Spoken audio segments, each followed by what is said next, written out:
League would put Tottenham in a stronger position in the transfer market. That would be accepted. Yeah. And given what we're seeing with a lot of the accounts being announced at the moment, lots of clubs are close on PSR, are in debt. We haven't seen Tottenham's accounts yet, but I think we all know Tottenham aren't going to be in that situation. Do Tottenham, whatever happens in terms of have an opportunity at the moment that maybe other clubs are going to struggle with, because it seems to be in a good position? Yeah, I'd agree with that sort of as an overall perspective. But again, I've always felt with those things, it's not what you spend, it's how you spend it. I've always believed that, and I continue to believe that. So you're right. I think our football club will be in a great position from a financial perspective to continue to grow our football team. But if we make bad decisions with that position, then we don't have an advantage. So I still think you need to, and even if you're not in that position, you can still, I believe you can still make progress and advance. It's still about decisions you make with what you have. But I agree that we are in a position where I think there is an opportunity for us during this summer window to continue to build the team. And potentially puts Tottenham in a slightly different position to what they've been in. I'm not talking about advantages, disadvantages, but Tottenham have always been in a slight position of what they can aim for in the transfer market and what other clubs have tried to do. It feels like Tottenham might be in a different position. Yeah, to a certain extent, but I don't think we're in a position to spend $100 million on a player, if that's what you're suggesting. But because that's not the case, and I think it'll ever be the case for the club. Our competitors are. So, irrespective of the positions, but I think when you look at our two transfer windows so far, I think we've done really well in pitching it to the level that we need to pitch it as a football club, and bringing in real quality players that I think have all sort of increased in value since they've been here, and I think there's more to come from that. So, the premise that we're in a good position, I agree with. It's up to us to make sure we take advantage of that, though. John? And you were talking about progression and where the club is now. I do actually think that the majority of Spurs fans will probably argue that they're probably a lot further down the road than they might have imagined in the summer. Do you see it like that? I mean, it's maybe a tribute to the players that you pushed on really well, haven't you, this season? Look, I think, John, with everything that's happened, if I give myself that luxury of trying to reflect when there's still 12 games to go, I'd say, and I think I've said that I'm super proud of the way the club, the players in particular, have responded to the adversity we've had this year, because it's not just about obviously new manager coming in, new way of playing, new staff, new squad changing over, but we've had some real challenges, including again kind of covering old ground, but losing Harry 2 days before the first game. Like, I can envisage a scenario, or many scenarios, where that could go very, very differently, with the way that we as a football club and the players sort of took on that challenge, because I think if you're looking for a bit of leeway or excuses, we've had plenty this year for us not to be in the position we are. Obviously we've had some pretty big injuries, pretty big absences through international tournaments. And what I've been really proud of saying, and I don't dismiss it, is just the real competitiveness of the players every week, irrespective of the lineup we've put out there, even the games we've lost. Like I said, we've been in them. It's not like we've been blown away by anybody. And I think if we had gone the other way and sort of, downplayed our expectations and downplayed any sort of progress for this year, I don't think we would have got as much out of the year as I think we have. I think we've set a really strong benchmark for competitiveness and not having any excuses for what we do for moving forward, so that if we're going to continue to grow, there'll be other challenges, not the challenges we've had this year, but we can always refer back to this year and say, well, look, through that whole time, we never once sort of laid down, we were fighting all the way.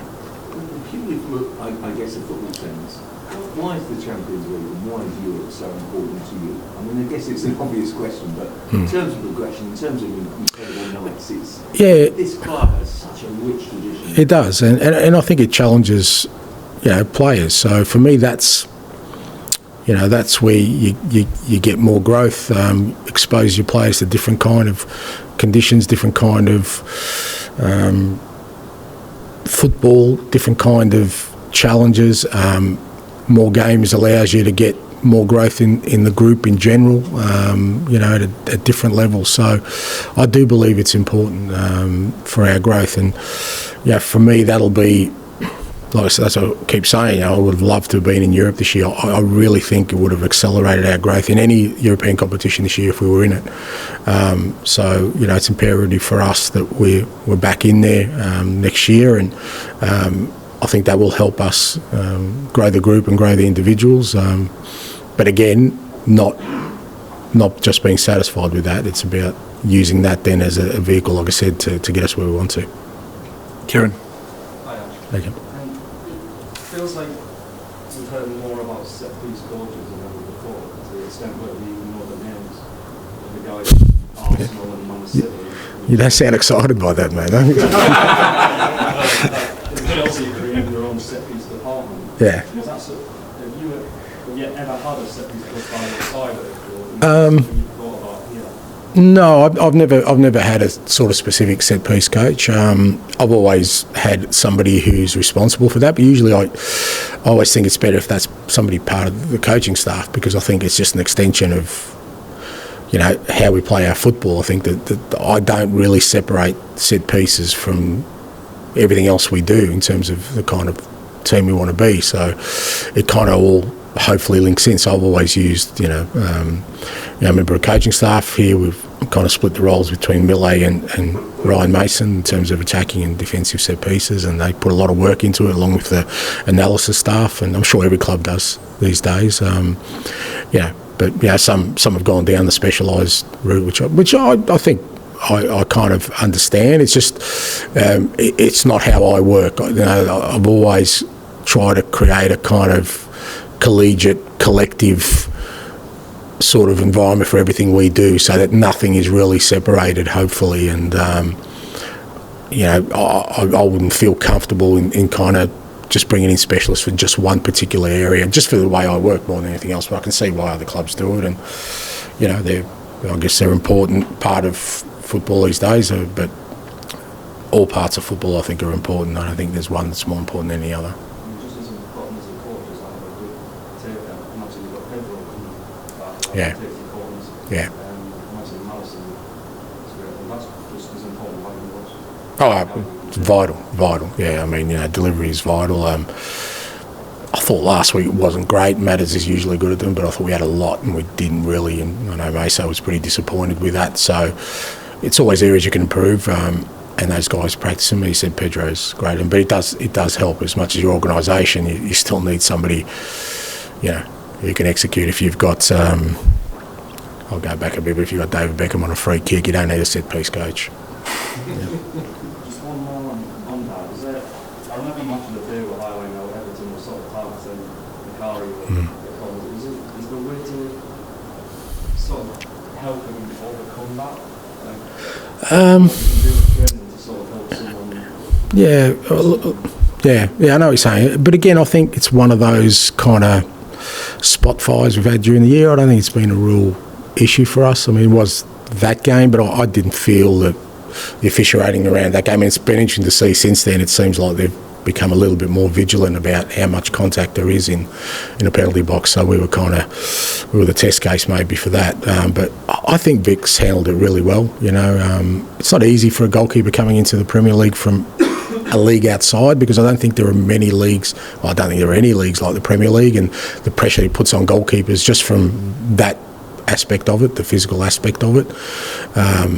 The nature and tempo of the Premier League, the amount of crosses that come in, not just from set pieces, just in general, probably outweighs most other leagues. So I think he's handled it really, really well.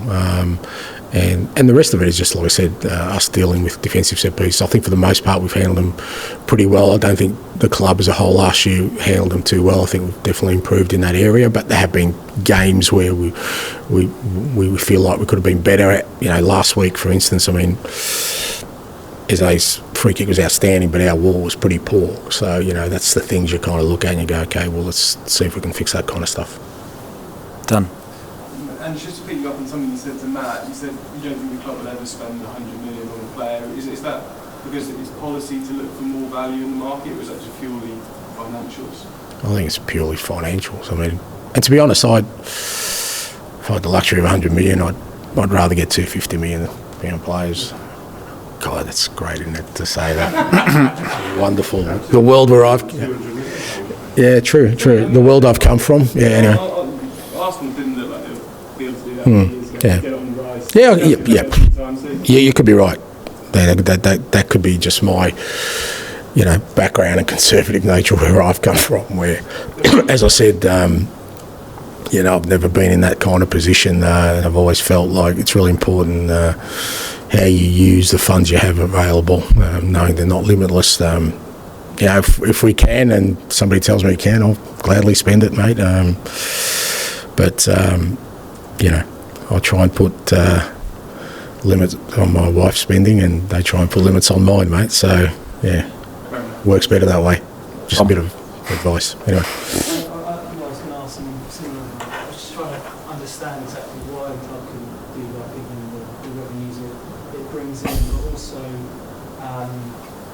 when you look ahead to the summer, it feels like the squad is pretty well set. It feels like only one or two additions, but big investments would make a big difference. Is that not how you're seeing it? No. I think I've said in the past, we've got a lot of work to do still on the squad. I don't think we're anywhere near where we want to be, and it probably will take, a little bit more than just 3 windows to get there, for sure. Just in terms of the squad, the robustness of the squad, the adaptability of the squad, the compatibility of the squad, I think there's still a fair bit of change we need to do, and I certainly don't think we're 1 or 2 players away from getting to where I want us to be, nowhere near it. So, and some of it will just be natural evolution. Some of it hopefully means that we continue to get the improvement we've had this year from some of our players. If that happens over the next 12 months, then we'll be in a great position.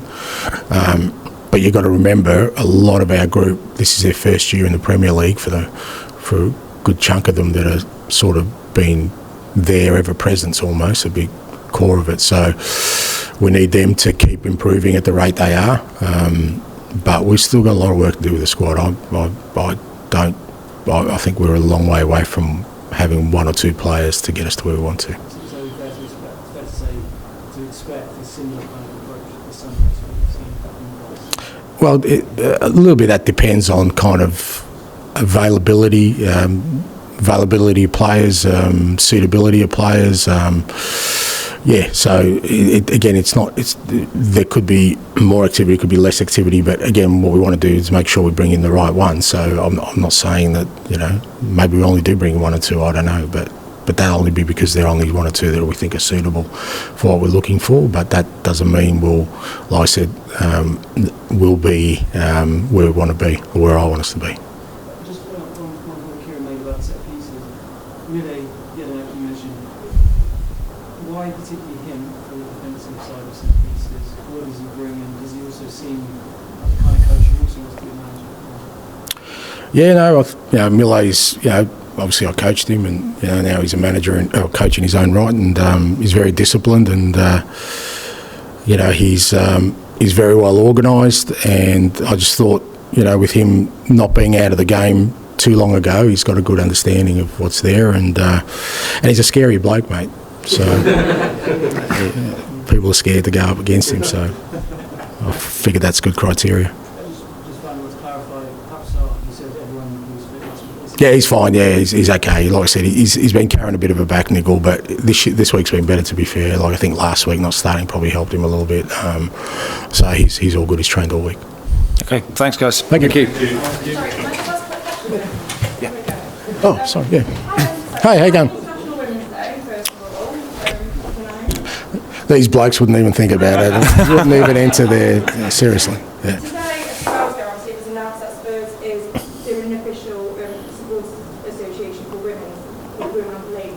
How important do you think this is for the female fans and for the club as a whole? Yeah, look, it's imperative. It's integral. It's I was asked a question before about the impact that women have had in my life from my mum, who I wouldn't be here without her, and kind of the way she nurtured me and the household she made. I felt very loving and caring, even though it was a struggle for them.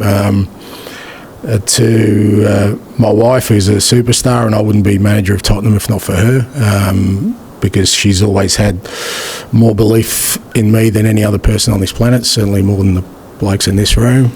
And I think as a football club, we've really, it's placed always a high importance on accessibility and being open for everyone, but it's without a shadow of a doubt really important that we also recognise the role that the women play in our football club, whether that's as fans, as people who work for the club,